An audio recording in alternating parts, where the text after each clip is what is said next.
I te wā o te ora, he kaha ata Edmund Hillary ki te whakangungu I te hunga rangatahi, kia tū ai rātou hei amorangi hei tae ki ngā para mō te iwi. I te wā o te mate, kei te ahua pērā tonu ngā mahi a Hillary.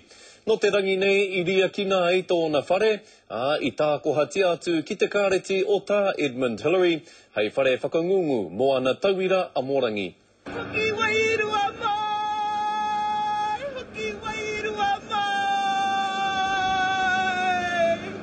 He kokonga whare e kitea, engari he kokonga ngākau, e kore.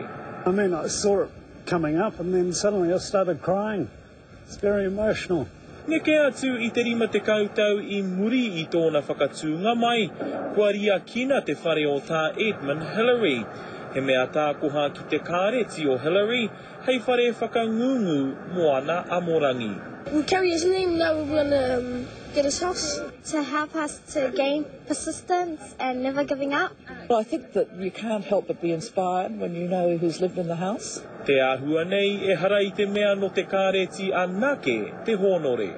Yeah, honoured to do something, you know, for him, for his house.